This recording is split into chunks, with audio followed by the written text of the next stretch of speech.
আসসালামু আলাইকুম। 2024 সালে তোমরা যারা এইচএসসি পরীক্ষা দিবে তোমাদের জন্য সংক্ষিপ্ত সিলেবাস প্রদান করেছে। আজকে আমরা আলোচনা করব ব্যবসায় সংগঠন ও ব্যবস্থাপনা দ্বিতীয় পত্রের সিলেবাস নিয়ে। বিশ্বকোড 278 বলা হয়েছে কোভিড-19 প্রেক্ষিতে 2024 সালের এইচএসসি পরীক্ষার পুনর্বিন্যাসকৃত পাঠ্যসূচি। বাম দিকে রয়েছে অধ্যায় এবং অধ্যায়ের শিরোনাম, আর ডানে রয়েছে বিষয়বস্তু অর্থাৎ পাঠ এবং পাঠের শিরোনাম। তোমরা এই পাঠ এবং পাঠের শিরোনাম দেখেই তোমাদের বই থেকে তোমরা পড়ে নেবে। আর বন্ধুরা, তোমাদের সুবিধার্থে আমরা এই ভিডিও ডেসক্রিপশনে পিডিএফ ফাইলটির লিংক দিয়ে দিয়েছি। তোমরা পিডিএফ ফাইলটি ডাউনলোড করে বিস্তারিত দেখে নিতে পারো। তো এখানে বাম দিকে অধ্যায় এবং অধ্যায়ের শিরোনামের মধ্যে প্রথম অধ্যায় রয়েছে, নাম হচ্ছে ব্যবস্থাপনার ধারণা, আর ডানে রয়েছে পাঠ এবং পাঠের শিরোনাম। তোমরা পাঠের শিরোনাম দেখে পড়বে ব্যবস্থাপনার ধারণা, ব্যবস্থাপনার উৎপত্তি ও ক্রমিক বিকাশ, ব্যবস্থাপনার গুরুত্ব, কার্যাবলী চক্র, বিভিন্ন স্তর আওতা ইত্যাদি ইত্যাদি। দ্বিতীয় অধ্যায়ের নাম হচ্ছে ব্যবস্থাপনার নীতি।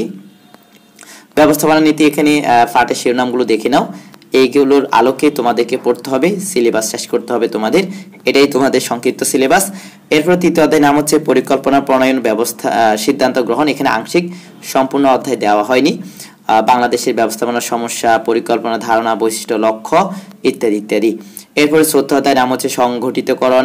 পঞ্চম অধ্যায়ের নাম হচ্ছে কর্মী সংস্থান। এরপরে ষষ্ঠ অধ্যায়ের নাম হচ্ছে নেতৃত্ব। এরপরে হচ্ছে দশম অধ্যায় সর্বশ্রেষ্ঠ নিয়ন্ত্রণ। এখানে আংশিক রয়েছে, সম্পূর্ণ দেওয়া হয়নি।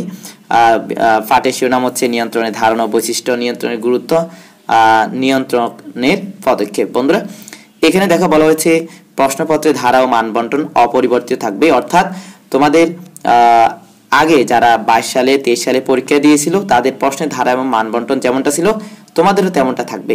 আর তোমরা সেটা দেখতে চাইলে আমাদের ইউটিউব চ্যানেলের প্লেলিস্টে গিয়ে দেখবে 2023 সালে সিলেবাস দেওয়া আছে, সেখানে আমরা বিস্তারিত আলোচনা করেছি প্রশ্নের ধারা এবং মানবন্টন নিয়ে।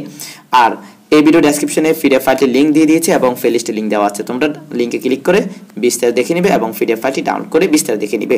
আজকের ভিডিওটি এখানে শেষ করছি। ভালো থাকবে, সুস্থ থাকবে। ধন্যবাদ। আল্লাহ হাফেজ।